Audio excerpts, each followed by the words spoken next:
दोस्तों नमस्कार, मैं कमलेश कुमार, कमलेश 1230 में आपका स्वागत है। दोस्तों, बहुजन समाज पार्टी की राष्ट्रीय अध्यक्ष जो है मायावती जी ने अपने भतीजे आकाश आनंद को एक बार फिर से उत्तराधिकारी घोषित कर दिया है। आकाश आनंद को फिर से पार्टी के नेशनल कोऑर्डिनेटर बना दिया गया है। लखनऊ में बसपा की बैठक में खुद मायावती जी ने इसका ऐलान किया। इसके पहले आकाश आनंद को उत्तराखंड में होने वाले उपचुनाव के लिए स्टार प्रचारक बनाया गया था और इस लिस्ट में पहले स्थान पर बहुजन समाज पार्टी मुखिया मायावती जी हैं। दूसरे नंबर पर आकाश आनंद का नाम है। बसपा प्रमुख मायावती ने रविवार को पार्टी के सभी प्रदेश प्रमुखों के साथ करीब 3 घंटे तक की लगातार बैठक की। इस बैठक में आकाश आनंद भी शामिल हुए। बैठक में भतीजे आकाश आनंद ने बसपा प्रमुख मायावती जी के पैर भी छुए और मायावती जी ने भतीजे की पीठ थपथपाई और सिर पर हाथ रख करके आशीर्वाद भी दिया। बहुजन समाज पार्टी बिहार प्रदेश प्रभारी लालजी मेधांकर ने मीडिया से बात करते हुए बताया कि मायावती ने फिर से आकाश आनंद को उनके पद पर बहाल करते हुए नेशनल कोऑर्डिनेटर और अपना उत्तराधिकारी बनाया है। मायावती ने बैठक में बताया कि हमारी पार्टी यूपी समेत सभी जगहों पर उपचुनाव लड़ेगी, यानी उत्तराखंड, बिहार, पंजाब और उत्तर प्रदेश में जो भी सीटें जो है विधानसभा की खाली हो रही हैं, जहां भी उपचुनाव होना है, बहुजन समाज पार्टी ने या मायावती जी ने इस बात का ऐलान किया है कि हमारी पार्टी जो है सभी जगहों पर उपचुनाव लड़ने जा रही है, लड़ेगी। और इसी के बीच जो है बहुजन समाज पार्टी प्रमुख ने जो है अपने भतीजे आकाश आनंद को फिर से नेशनल कोऑर्डिनेटर और उत्तराधिकारी पद पर वापस ले लिया है। आपको बता दें कि लोकसभा चुनाव के प्रचार के दौरान सीतापुर में भड़काऊ भाषण देने के बाद बसपा के नेशनल कोऑर्डिनेटर रहे आकाश आनंद को मायावती जी ने अहम जिम्मेदारियों और पदों से हटा दिया था। इसकी वजह उन्होंने परिपक्व होना बताया था। बता दें कि आकाश आनंद ने सीतापुर में जनसभा के दौरान जो है भाजपा नेताओं की तुलना आतंकवादियों से की थी। इसके साथ ही उन्होंने जूतों से मारने की बात कही थी। इसके बाद बसपा सुप्रीमो ने आकाश आनंद को नेशनल कोऑर्डिनेटर पद से और अपने उत्तराधिकारी की जिम्मेदारी से हटाने का ऐलान किया था। तो फिलहाल बहुजन समाज पार्टी में एक बार फिर से आकाश आनंद की वापसी हुई है और इसके बाद जो है आकाश आनंद को फिर से वही जिम्मेदारी मिल गई है और ये जिम्मेदारी आकाश आनंद को 47 दिनों के बाद मिली है। नेशनल कोऑर्डिनेटर भी बन गए हैं और उत्तराधिकारी भी बना दिया गया है।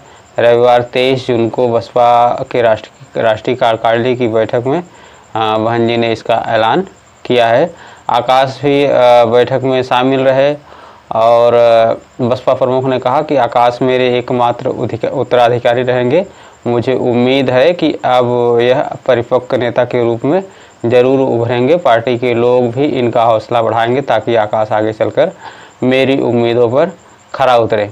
लोकसभा चुनाव में हार के बाद मायावती ने राष्ट्रीय कार्यकारिणी की पहली बैठक बुलाई और यह 3 घंटे तक चली। मायावती ने इसमें उपचुनाव समेत आगामी सभी चुनाव लड़ने की बात भी कही, यानी अब यूपी विधानसभा की 10 सीटों पर होने वाले उपचुनाव में भी पार्टी अपने प्रत्याशी उतारेगी। उधर बिहार बसपा के प्रभारी और कोऑर्डिनेटर डॉक्टर लालजी मेधांकर भी बैठक में शामिल हुए और उन्होंने बताया कि मायावती ने कहा कि अब हम उपचुनाव भी लड़ेंगे, सिर्फ यूपी नहीं, देश में जहां भी हम मजबूत हैं वहां चुनाव लड़ेंगे। बसपा नेता सरवर मलिक ने बताया कि मायावती ने कहा कि क्या हुआ जो हम चुनाव हार गए, संघर्ष करेंगे, फिर चुनाव लड़ेंगे। आकाश आनंद की वापसी हो चुकी है, उन्हें उत्तराधिकारी बनाया गया है। इस बात पर भी मंथन हुआ कि चुनाव में क्या कमियां रह गई। वहीं मुस्लिम वोटर्स पर इस बैठक में कोई बातचीत नहीं हुई है। राष्ट्रीय कार्यकारिणी की बैठक में आकाश आनंद पिता आनंद कुमार के और सतीश मिश्रा के साथ बैठे। वह उन्हीं के साथ मीटिंग में आए थे। बैठक में 200 से ज़्यादा राज्य और राष्ट्रीय स्तर के बसपा के पदाधिकारी जो है शामिल हुए थे। पार्टी के राष्ट्रीय महासचिव सतीश चंद्र मिश्र ने मायावती को चुनाव में हार की रिपोर्ट सौंपी थी। इसको लेकर के भी मायावती ने पार्टी के पदाधिकारियों को निर्देश दिए हैं। फिलहाल बसपा ने 21 जून को उत्तराखंड में 2 सीटों पर होने वाले उपचुनाव में स्टार प्रचारकों की लिस्ट जो है जारी कर दी थी, जिसमें मैंने पिछले वीडियो में आपको बताया था कि 13 लोगों की स्टार प्रचारक की सूची जो है उत्तराखंड के चुनाव आयुक्त को जो है मुख्य चुनाव अधिकारी को बसपा प्रमुख मायावती जी ने ये लिस्ट सौंपी है, जिसमें पहला नाम मायावती जी का और दूसरे नंबर पर आकाश आनंद का नाम था। और तभी से कयास लगाए जा रहे थे कि आकाश आनंद को बहुजन समाज पार्टी फिर से वापस बुला सकते हैं, और हुआ भी यही। रविवार को 3 घंटे की लगातार बैठक में आकाश आनंद उपस्थित रहे और फिर से बहन जी ने उनको पुरानी वाली जिम्मेदारी वापस कर दी। इससे आकाश दूसरे नंबर पर नाम था उनका, उसी से अंदाज़ा जो है लगाया जा रहा था। आकाश को सभी पद वापस देकर मायावती ने साफ कर दिया कि अब भविष्य में आकाश ही पार्टी संभालेंगे। बैठक में मायावती जी ने कहा कि केंद्र में एनडीए की सरकार स्थिर नहीं है, यह सरकार कभी भी गिर सकती है। ऐसे में बसपा के जनाधार को युद्ध स्तर पर बढ़ाना होगा, गुमराह करने वाले मुद्दों से सचेत रहना होगा। बसपा प्रमुख मायावती ने कहा कि लोकसभा चुनाव के दौरान विरोधी पार्टियों ने संविधान बचाओ जैसे कई मुद्दे उठाए। इस गलत प्रचार से हमारे वोटर्स जो है गुमराह हुए, जिसमें पार्टी की को ज़बरदस्त नुकसान हुआ। बैठक के बाद जिले के पदाधिकारियों के सदस्यों और पदाधिकारी बनाने के लिए पर्चियां बांटी गई, और इसमें जो है आम जनता के साथ सभी पदाधिकारियों को सदस्य बनाया जाएगा। और पहले जो है बसपा अपनी सदस्यता शुल्क जो है वो 200 रखती थी। फिलहाल इस बैठक के बाद जो है बसपा ने अपनी सदस्यता शुल्क जो है फिलहाल कम किया है। आम आदमी पार्टी की दिल्ली के मुख्यमंत्री अरविंद केजरीवाल के खिलाफ जिस तरह से रावजोनी कोर्ट ने जमानत दी थी, जमानत के बाद दिल्ली हाई कोर्ट ने उस पर रोक लगा दी। अब जो है सूत्रों के हवाले से खबर आ रही है कि दिल्ली हाई कोर्ट के इस फैसले को अरविंद केजरीवाल के वकील ने अरविंद केजरीवाल ने सुप्रीम कोर्ट का रुख किया है। और दिल्ली के सीएम अरविंद केजरीवाल की जमानत से जुड़ी बड़ी खबर जो है ये सामने आ रही है। अरविंद केजरीवाल ने सुप्रीम कोर्ट में याचिका लगाई है। वह दिल्ली हाई कोर्ट द्वारा जमानत पर लगाए गए स्टे को लेकर एससी पहुंचे हैं। केजरीवाल के वकीलों ने कल सुबह सुनवाई की अपील भी की है। दिल्ली के सीएम अरविंद केजरीवाल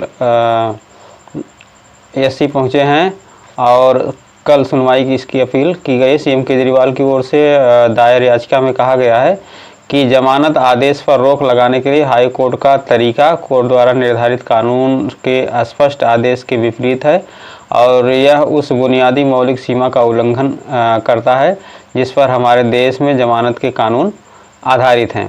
केवल इसीलिए कि याचिकाकर्ता एक राजनीतिक व्यक्ति है और केंद्र में सत्ता में मौजूद सरकार विरोधी है, केवल यह तथ्य उसके खिलाफ झूठा मामला बनाने का आधार नहीं हो सकता। इसके साथ ही याचिकाकर्ता को कानूनी प्रक्रिया से वंचित करने का आधार नहीं हो सकता।